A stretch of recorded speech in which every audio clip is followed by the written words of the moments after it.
Kita pantau kondisi di Kota Makassar pagi ini, saudara, bersama jurnalis Kompas TV, Winda Anggraini. Selamat pagi, Winda. Kericuhan sampai dini hari tadi belum selesai. Kabarnya benarkah ada 3 unsur masyarakat yang terlibat dalam kericuhan ini? Polisi, warga, dan juga mahasiswa, Winda. Iya, Ihsan dan juga saudara, betul sekali. Jadi terjadi kericuhan dan juga bentrok antara warga bersama dengan mahasiswa, kemudian bentrok bersama dengan warga yang dibantu dengan aparat kepolisian di Jalan APP Tahrani Makassar, tepatnya di depan gedung pinisi dari Universitas Negeri Makassar.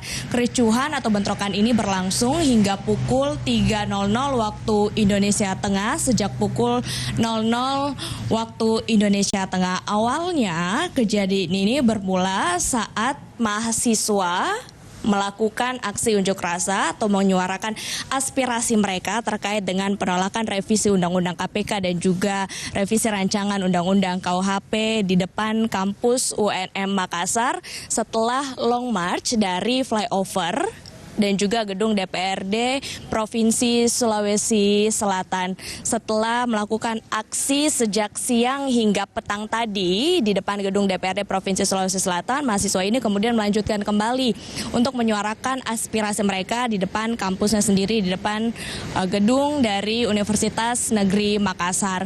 Namun karena terus melakukan aksi demonstrasi hingga pukul 12 malam tadi, akhirnya tidak berselang lama terjadi kericuhan antara warga bersama dengan mahasiswa, bentrok dengan mahasiswa bersama dengan aparat kepolisian yang berada di Jalan APP Tahrani Makassar, Ihsan.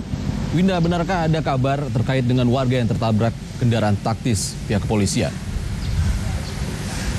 Iya, betul sekali. Jadi pada malam hari kemarin, seorang mahasiswa yang juga melakukan aksi unjuk rasa di depan gedung DPRD Provinsi Sulawesi Selatan tertabrak salah satu kendaraan atau mobil taktis dari pihak kepolisian. Mahasiswa ini bernama Diki Wahyudi, kemudian pada saat ingin dipukul mundur oleh polisi, mahasiswa ini kemudian berlarian, namun salah seorang mahasiswa tertabrak mobil taktis dari polisi di Jalan Urip Sumoharjo, Makassar.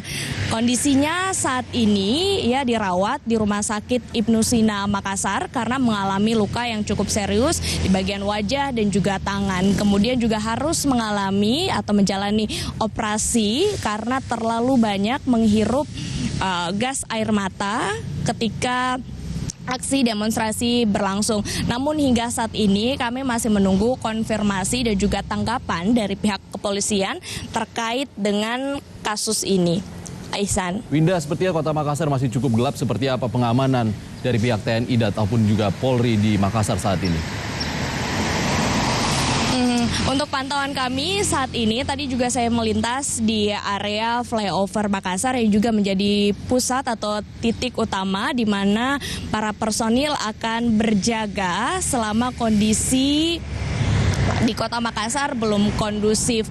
Tadi pagi saya melihat belum ada aparat kepolisian yang berjaga karena memang akan dimulai apel pada pagi hari ini pukul 9.00 waktu Indonesia Tengah. Menurut informasi dari Kapolres Tabes Makassar menyatakan selama kondisi di Kota Makassar belum kondusif, maka personil yang diturunkan masih sama dengan jumlah personil ketika aksi demonstrasi di hari pertama pada tanggal 24 September 2019, yaitu 2.000 personil yang diturunkan dari Polres Tabes Makassar, kemudian juga dari Polres Goa, Takalar, dan juga Jeneponto untuk mengamankan situasi agar kondisi atau aksi unjuk rasa di Kota Makassar berlangsung dengan kondusif dan juga lancar, Ihsan.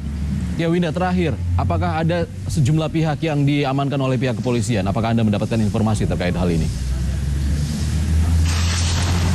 Iya, untuk informasi apakah ada yang diamankan atau tidak untuk kejadian yang terjadi pada dini hari tadi di depan gedung UNM Makassar belum ada informasi. Namun untuk aksi demonstrasi yang sudah berlangsung dari tanggal 24 hingga kemarin ada sejumlah oknum mahasiswa atau warga yang kemudian ditangkap dan menjadi tersangka karena melakukan pengrusakan terhadap fasilitas umum, pengrusakan terhadap mobil masyarakat, kemudian ada juga yang kedapatan membawa sejumlah senjata tajam seperti anak panah, kemudian batu hingga bom molotov. Ada 7 orang tersangka yang kemudian diamankan terkait dengan kericuhan yang sudah terjadi sejak tanggal 24 September hingga kemarin, saudara.